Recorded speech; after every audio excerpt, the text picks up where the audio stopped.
Ce mouvement donc qui est entré ce matin dans sa 3e semaine. Depuis le 28 décembre, les Iraniens manifestent malgré les risques pour leur vie, une contestation au départ du coût de la vie qui a très vite engagé un tournant plus politique. Des slogans appellent maintenant à faire chuter le régime et ils inondent les cortèges.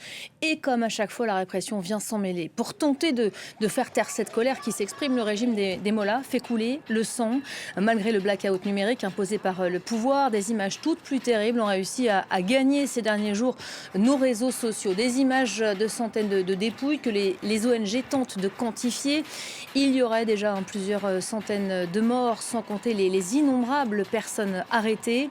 Pendant cette demi-heure, on va tenter de mettre en lumière cet énième soulèvement qui se joue dans l'ombre du régime. Un huis clos que les Iraniens vivant en exil essayent aujourd'hui de lever. Comme vous, Sepideh Farsi, bonjour. Merci d'avoir accepté notre invitation. Vous êtes réalisatrice franco-iranienne. Vous êtes née à Téhéran en 1965, exilée à Paris après un passage par la case prison. Évidemment, on va revenir sur cet épisode ensemble. On est accompagné aussi de notre consoeur Mariam Karzadeh, rédactrice en chef à France 24 et spécialiste des questions iraniennes. Bonjour Mariam. Avant toute chose, j'aimerais qu'on voit ensemble, toutes les trois, quelques images. Ces images qui sont si précieuses et si rares à la fois. Une séquence obtenue sur Telegram ces dernières heures. On ne voit pas grand-chose, mais ce que l'on entend fait froid dans le dos. Regardez.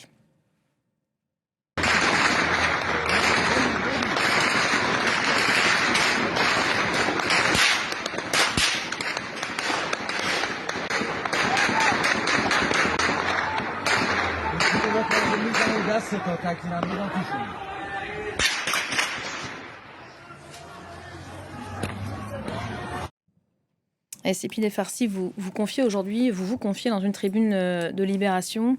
En apnée, je bascule de l'angoisse à l'espoir, car pour l'Iran, tout est possible, le meilleur comme le pire. On est dans le pire, là, on voit ces images, on comprend bien que les morts vont être nombreux, ils le sont déjà d'ailleurs. Oui. Il y a le pire de ce côté-là, il y a le pire avec l'intervention éventuelle américaine qui nous pend sur la tête aussi. Et moi, j'essaye de garder l'espoir pour les Iraniens, pour mon peuple, à pouvoir aller jusqu'au bout de cette séquence et de renverser le régime lui-même, tout seul. Mais avec le soutien de l'étranger, en effet, mais sans intervention extérieure. Malgré tout, vous parlez d'angoisse. C'est ce qui domine peut-être au moment où l'on se parle. On a tous été rivés sur les réseaux sociaux ce week-end, et vous, j'imagine, encore plus, toutes les deux, à la recherche d'images, d'informations. C'est effectivement très compliqué. On va l'aborder avec vous, Mariam, dans un instant. Oui, absolument. L'angoisse de quoi ? De perdre des proches Des proches, mais même si ce ne sont pas des proches, ce sont quand même des gens, des Iraniens, des gens, des civils, des innocents, des jeunes qui veulent vivre comme tout le monde. Moi, je viens de faire un film sur Gaza, c'est la même chose qui se passe, et pire encore dans mon pays, pour la énième fois, d'une manière différente. Ça n'a rien à voir avec le génocide palestinien, mais ici, c'est un régime qui est le pire ennemi de son peuple. En fait. Mais vous dites qu'il n'a rien à voir, mais pour se maintenir au pouvoir, on est souvent rien à voir de la même manière. Rien à voir dans les méthodes employées, j'entends. Mais là, ce qui se passe en ce moment, cette méthode employée, c'est tir nourri, parce que là, aujourd'hui, on sort l'artillerie lourde sur des civils, de simples civils qui manifestent. Absolument. Mais vous savez, pourquoi ? C'est pour se maintenir au pouvoir. C'est pour se maintenir au pouvoir, mais une des armes les plus utilisées contre les manifestants, à part les balles réelles, qui est déjà horrible, c'est les chevrotines fabriquées en Italie. Vous voyez ? Et moi, je peux en citer des noms de fabricants d'armes qui vendent des armes au régime iranien. Pourquoi ? Donc quoi, on est de connivence, on condamne, mais on est de connivence quand même. C'est toujours business as usual, je veux dire. Et on a quelques paroles pour les droits humains, mais d'où viennent ces armes ? Alors, on isole le régime iranien, en effet, à juste titre, parce que je pense que c'est quand même quelque chose de dangereux si le régime avait l'arme nucléaire. Moi, j'aurais bien aimé que d'autres pays ne l'aient pas dans la région. Ça, c'est un autre débat. Mais je veux dire, le strict minimum serait qu'ils n'aient pas des gaz, qu'ils n'aient pas de chevrotines, qu'ils n'aient pas de quoi réprimer le peuple de cette façon-là, et qu'on leur donne au peuple iranien le moyen d'accéder à l'Internet. On a le moyen. On a les moyens d'ici. On peut faire pression, on peut leur apporter cette technologie pour qu'on puisse communiquer au moins et avoir les chiffres. Mariam, c'est pas la première fois qu'on commente ensemble sur ce plateau. Vous intervenez régulièrement sur notre antenne. Sur la contestation iranienne, sur la répression aussi du régime des mollahs. Ce qu'on vient d'entendre là, ces tirs qui sont quand même nourris. C'est pas une balle après l'autre. Ce sont des dizaines, des centaines, des milliers de balles qui sont tirées sur la foule. Qu'est-ce que ça vous inspire là aujourd'hui ? Des images de guerre.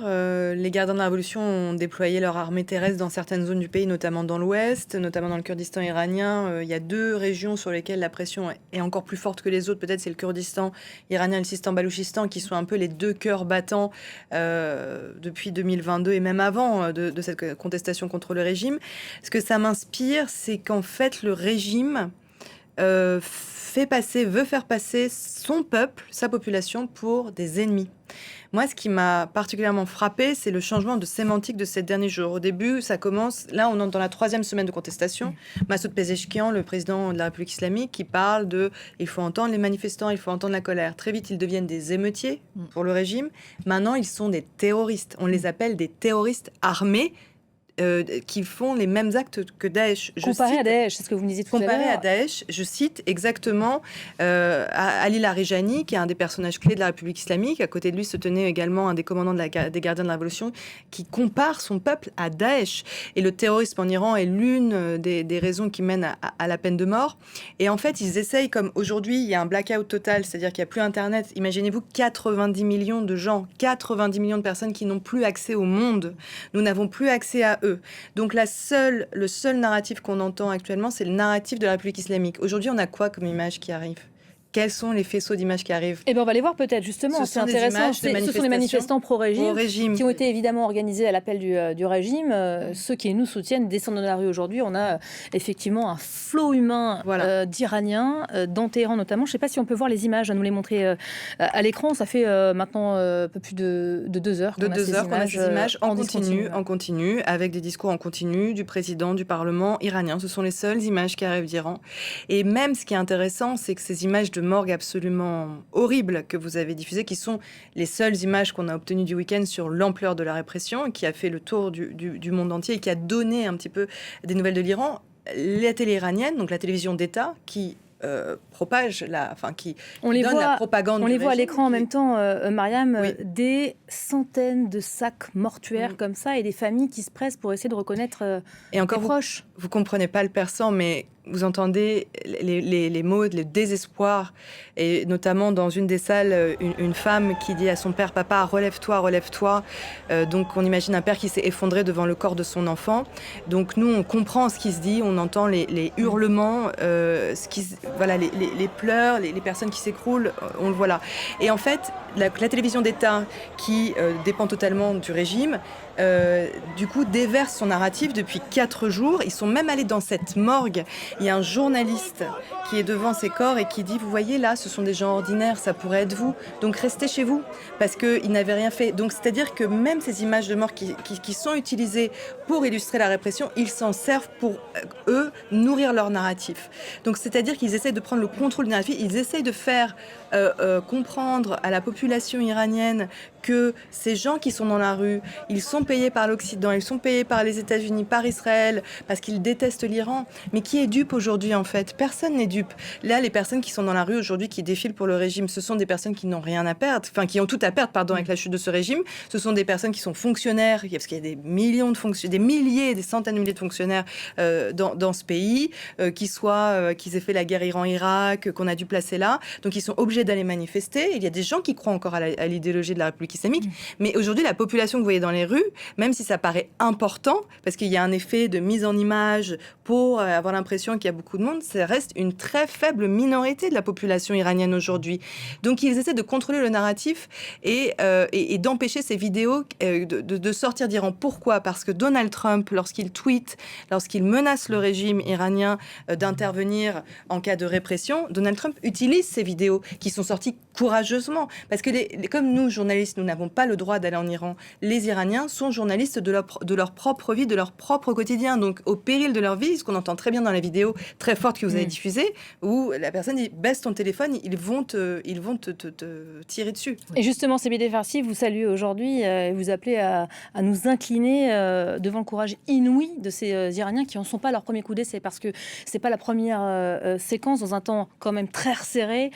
Une mobilisation Marsa Amini, évidemment, on vous l'a déjà largement témoigné sur cette antenne en 2022 et depuis régulièrement cette contestation qui s'est organisée. On va regarder juste quelques images parce qu'elles sont précieuses. Ces images des derniers développements connus, je précise, connus en Iran avec Ethan Hadji et Laura Cambo. Regardez.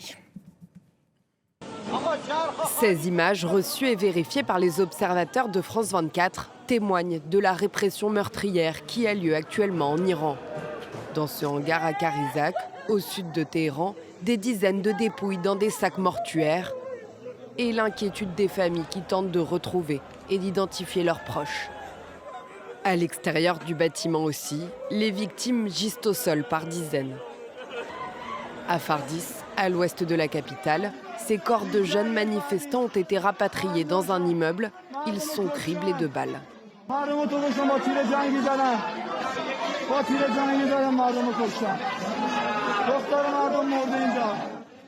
Depuis le début du soulèvement, les ONG font état de plusieurs centaines de morts. Difficile de recueillir des témoignages. Les autorités ont coupé Internet depuis plusieurs jours dans le pays. Sous couvert d'anonymat, une citoyenne a accepté de parler aux observateurs de France 24. Nous avons retranscrit ses propos. Ils ont éteint l'éclairage sur les autoroutes et dans les rues. Ils veulent empêcher les manifestants de filmer. Les membres des forces de sécurité sont armés et il y a beaucoup de drones qui nous survolent.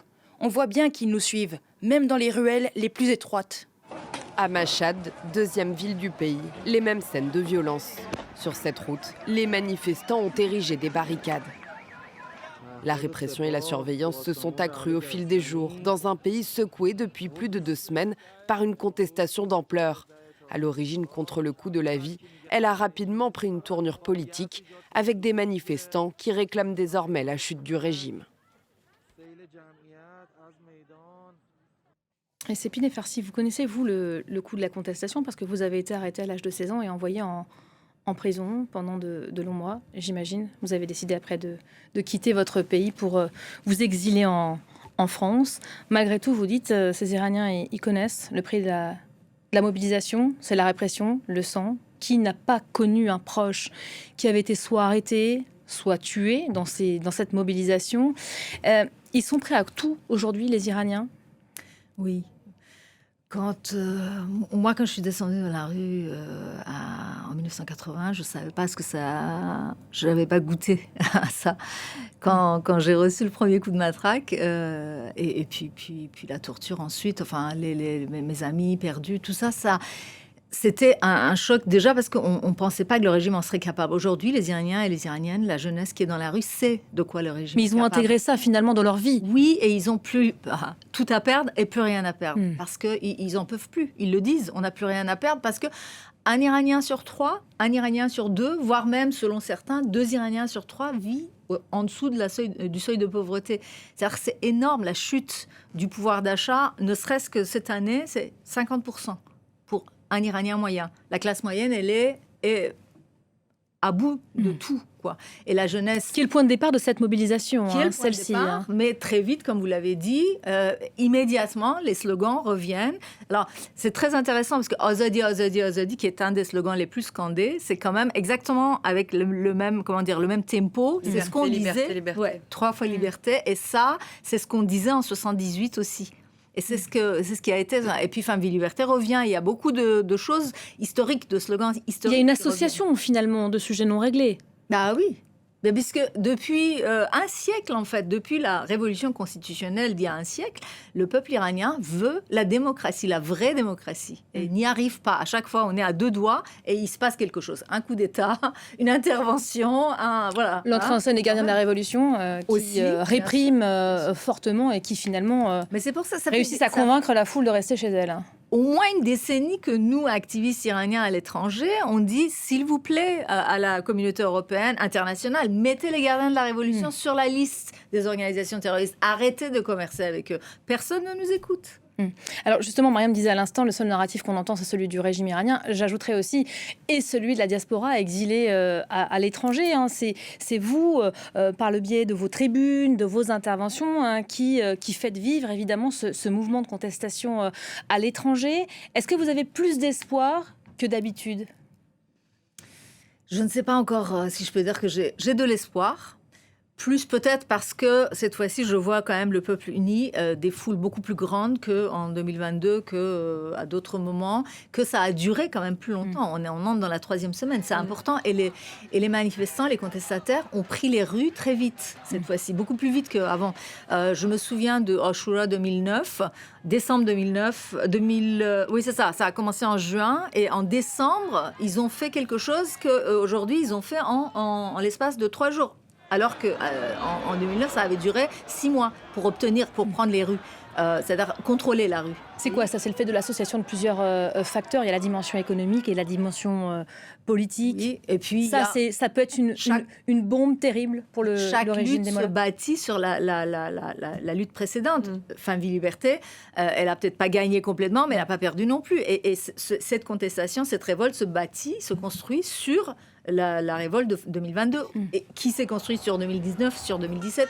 Donc en effet, il y a quand même aussi un effet d'entraînement et de désespoir qui va crescendo. On entend de façon assez froide, moi c'est le sentiment que ça m'a donné quand j'ai entendu ces témoignages, la diaspora iranienne dire à distance de l'Iran, il faut passer par là, il faut passer par ces morts, c'est terrible, mais on n'a pas le choix. Et ça, les Iraniens le savent. Quand on voit le nombre de sacs mortuaires, de dépouilles en aussi peu de temps, Mariam, ça fait 2 semaines qu'on manifeste dans le pays, ça fait quelques jours quand même qu'on voit se déverser ces images terribles, la morgue de Téhéran notamment. Ça nous dit quoi? Que le régime peut-être a encore plus peur quand il réprime aussi fort, comme ça, dans un laps de temps aussi court? Vous savez, le régime iranien, je pense qu'il y a assez peu de personnes qui arrivent à le comprendre. C'est pas un régime des mollahs, on me présente comme le régime de là. C'est une dictature théocratique et militaire. Donc c'est incarné par le guide suprême, Ali Khamenei, qui est l'équivalent de Dieu sur terre. C'est comme ça le Velayat Farid. Donc c'est comme ça qu'il est théorisé dans la République islamique, qui est la première république islamique au monde. Autour de lui, des gardiens de la révolution qui portent leur nom. Il faut sauvegarder la révolution islamique de 1979. Aujourd'hui, on est en 2026. L'Iran a toujours des tribunaux révolutionnaires. On est toujours dans une optique de la révolution islamique et de jouer sur l'héritage de la guerre Iran-Irak. Aujourd'hui, les gardiens de la révolution, c'est une succession de mafias, en fait, qui n'est guidée que par de l'enrichissement personnel. C'est-à-dire qu'ils ont mis la main sur tous les grands pans de l'économie iranienne. 70% de l'économie iranienne. Au moins. L'Iran, c'est un pays qui est très riche. Très riche. Avant, si je me trompe, Sépidé, dites-moi, avant la révolution islamique, c'était la 7e puissance mondiale, l'Iran. C'était une des plus grandes puissances mondiales. Il me semble. Très riche de son pétrole. Surtout depuis la flambée de l'or noir. Ouais. 3e réserve de pétrole au monde, 2e de gaz, beaucoup de matières premières. Donc c'est un pays qui est très riche. Ils ont mis la main basse sur tous ces pans de l'économie. Quand on parle de sanctions aujourd'hui de l'Union européenne vient de dire à l'instant qu'elle voulait sanctionner davantage. Ça enrichit les gardiens de la révolution. Oui, donc ça a un effet contre-productif total. Est-ce qu'aujourd'hui, ce régime je pense que sa survie est en danger? Peut-être. Est-ce que tout le monde le pense? Je ne suis pas sûre, parce que pour eux, c'est toujours le même scénario. Blackout Internet, on ferme le pays au monde, on le met sous cloche et on réprime à huis clos. Et le mouvement s'éteint. Mais il y aura d'autres mouvements, évidemment. Rapidement, parce que j'aimerais qu'on aborde plusieurs autres dossiers, mais comment on a l'info? On regarde les chaînes d'opposition iraniennes, les réseaux. Il y a certaines ONG, notamment, qui sont plus crédibles que d'autres, qui l'ont été par le passé, donc on se fie, notamment pour les bilans. Je répète, dans mes journaux, c'est impossible de donner des chiffres exacts. Oui. 192 morts selon Human Rights Watch, 544 selon AP et Reuters, qui citent l'organisation iranienne Rana. Plus d'1 millier de personnes arrêtées. Et là aussi, qui risque d'être jugé assez vite. Non mais là, imaginez-vous, on a juste vu les images de la morgue de Téhéran. Il y a plus que 192 morts, il y a plus que 500 morts. Là, c'est juste Téhéran. Oui. C'est un bain de sang à Ispahan, c'est un bain de sang à Kermanshah, c'est un bain de sang dans le Kurdistan. Quand Internet va revenir, quand on va connaître l'ampleur de la répression, là, ça va être terrible pour tout le monde, et en particulier pour la diaspora iranienne, parce qu'il y a des personnes qui vont apprendre qu'elles ont perdu des proches, parce qu'aujourd'hui, imaginez-vous, vos proches, votre famille, vos amis, vous ne savez pas s'ils sont allés manifester, vous ne savez pas s'ils sont morts, vous ne savez pas s'ils sont en vie, vous ne savez rien. Vous avez des nouvelles d'ailleurs, Sépidé Farsi, de proches? Vous avez réussi à joindre du monde ce week-end? J'ai des nouvelles par des amis d'amis, mais de ma propre famille, j'ai plus de nouvelles parce qu'ils n'ont pas Starlink. Starlink, c'est le seul moyen en fait d'accès. Le réseau d'Elon Musk. Ouais, exactement. Mais qui a là aussi été maîtrisé par le régime iranien. Qui a été en partie maîtrisé, mais surtout qui est accessible. On peut acheter à $1 000, plus $200 de frais de charge et de connexion, c'est pas à la portée de tout le monde. Mais il y a quelques personnes et donc on arrive à avoir, mais ça a été affaibli. Et non, moi par exemple, la ville de Chenaran, qui est une petite ville à 100 km de Mashhad, il y a eu 6 morts déjà dans les premiers jours. Quand j'ai appris ça par mes proches, justement, j'étais étonnée. Je ne pensais pas du tout que... Sachant que le rythme, effectivement, s'accélère avec une répression qui se durcit. J'aimerais qu'on évoque évidemment l'éventuelle rencontre entre Donald Trump, c'est lui qui le dit ce week-end, et les représentants du régime iranien. Trump qui avait mis en garde déjà le régime iranien. Attention, s'il y a une répression contre les civils, on va intervenir. D'éventuelles interventions, frappes militaires, vous vous dites, ce serait terrible. Je le pense parce que... Tout le monde ne le dit pas, mais il y a deux visions qui s'opposent. Vous vous dites que ce ne serait pas une bonne chose pour les Iraniens. Il y a des gens qui pensent le contraire, en effet, mais j'assume ce que je dis. Moi, je tire les conséquences de toutes les interventions américaines dans la région depuis plusieurs décennies. Ce que ça a donné en Irak, ce que ça a donné en Iran il y a 6 mois. S'ils n'avaient pas attaqué Israël puis les États-Unis, les gens seraient descendus dans la rue plutôt que ça. L'attaque conjointe a retardé l'éruption du mouvement, j'en suis certaine. Et tout le monde le dit, tous les analystes sérieux le disent. Parce que le régime a commencé à réprimer. Le régime s'est durci, s'est renforcé, a réprimé encore plus. L'année 2025 a été l'année la plus meurtrière en termes de nombre d'exécutions en Iran. Donc, à quoi servirait... C'est-à-dire que Donald Trump ou l'armée américaine lancerait des bombes où exactement? Est-ce qu'on sait où est Khamenei? Est-ce qu'on sait qui ils vont éliminer exactement? De quelle manière ils peuvent... Il n'y a pas de frappe chirurgicale. Quand vous avez des millions de gens dans la rue... Enfin, lui, il décrète, il dit videz Téhéran. C'est ce qu'il avait dit en juin. En quoi? Un mégapole de Est-ce qu'il s'était passé malgré tout Il y avait de nombreux Iraniens qui avaient fui, dont notre correspondant à Téhéran. Et on a eu 1500 morts quand même dans ces frappes, les 12 jours. Je veux dire, comment est-ce qu'ils pensent pouvoir arrêter la répression en frappant militairement? C'est complètement absurde. La question, c'est est-ce que les Iraniens eux-mêmes ont les moyens de renverser ce régime? Ils ont échoué jusqu'ici à chaque fois, et c'est ce que défendent évidemment les opposants à l'intervention américaine, Mariam. Ils n'ont pas les moyens, malheureusement. Effectivement, ils sont en train de se battre à main nue face à des chars. Et effectivement, si demain le mouvement s'arrête, ça n'enlèvera pas la colère très, très ancrée chez les Iraniens, très profonde contre ce régime. Et ça reviendra. Et le régime en est conscient. Au moment de Femmes et Liberté, il y a eu des fuites où on a su que les gardiens de la Révolution avaient fait des audits interne, évidemment fermée, puisqu'il n'y a aucune statistique officielle sur la cote de popularité de ce régime auprès de sa population. Le seul indice qu'il peut y avoir, c'est au moment des élections présidentielles, le taux de participation, et encore, ne sont pas des chiffres totalement fiables. Et dans ces fuites, était inscrit que 75% de la population iranienne était contre le régime de la République islamique. Donc ils en sont conscients totalement qu'ils ne sont pas du tout aimés par la population iranienne, et que la colère, la colère dans les rues, la contestation a encore grandi. À chaque mouvement, en fait, on voit davantage de personnes se mobiliser. Imaginez-vous, là, dans la rue, là, je regardais, parce que quand vous parlez des sources fiables, il y a des activistes qui, grâce à leurs contacts via Starlink, arrivent à identifier quelques visages. Ils ont tué un garçon de 17 ans, là, dans une ville du nord de l'Iran. Donc, c'est très...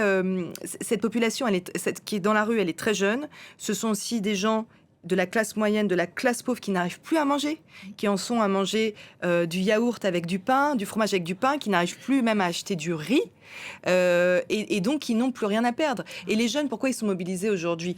Parce qu'ils sont dans les universités, mais ils savent qu'au bout du tunnel, il n'y a rien qui les attend, il n'y a aucun avenir, c'est le chômage qui les attend, puisque les postes qualifiés sont complètement dédiés aux enfants du régime. Il y a une corruption qui est endémique, un népotisme qui est absolument hallucinant, qui a coulé l'Iran, qui a complètement fait plonger l'Iran. Et en fait, quand vous voyez les réactions de Massoud Pezeshkian, le président de la République islamique, qui ce week-end a donné des interviews en disant on va apporter des gages sur la vie économique, sur l'inflation, en fait, c'est trop tard. Ce n'est pas un mouvement contre la vie chère, c'est vraiment un mouvement de rejet. Et d'ailleurs, des personnes qui ont connu la révolution islamique me confiaient qu'elles ressentent la même atmosphère qu'en 1978. Vous l'avez dit, Sépidé, il y a les mêmes slogans, ce sont les symboles du régime qui sont attaqués, des mosquées qui sont attaquées, des mémoriaux pour les généraux. En 1979, la révolution islamique, c'est des hôtels de luxe, c'était les symboles du Shah qui étaient attaqués. Donc il y a quand même des similitudes dans les moyens de faire. Sépidé Farsi, parce que cette émission touche à sa fin. Qu'est-ce que vous auriez à dire là aujourd'hui aux Iraniens, à ce peuple iranien, à votre peuple qui se mobilise? Mon chapeau, je les admire pour leur courage. Je suis très très émue. C'est extraordinaire ce qu'ils sont en train de faire. Mais j'y crois. Ils vont y arriver. Je pense ne pas lâcher. Ouais, pas lâcher. Ouais. C'est difficile pour moi d'être assise ici à Paris et de dire ça. Mais je pense qu'on peut les soutenir, à geler les avoirs des dignitaires du régime, à ne pas commercer, à ne pas leur vendre des armes, à faire en sorte que l'Internet soit rétabli, à faire en sorte qu'ils sachent que nous, on les soutient, même si ce n'est pas des moyens... c'est finalement eux qui vont renverser le régime, mais ils vont y arriver. Moi, j'y crois dur. Avec l'aide des Occidentaux, là, pour le coup, c'est à eux que vous vous adressez. Oui, mais un soutien démocratique et diplomatique, surtout. Et je vois Mariam qui hoche la tête. Mariam, un mot peut-être pour clore. C'est compliqué. Moi, c'est un secret pour personne. Je suis franco-iranienne. J'ai toute ma famille paternelle là-bas. Voilà, c'est difficile en ce moment parce que c'est vrai que de ne pas avoir de nouvelles et de voir des visages, on est tous parents, de voir ces parents qui vont chercher leurs enfants à la morgue parce que leurs enfants ont juste demandé une vie démocratique, ont demandé la liberté.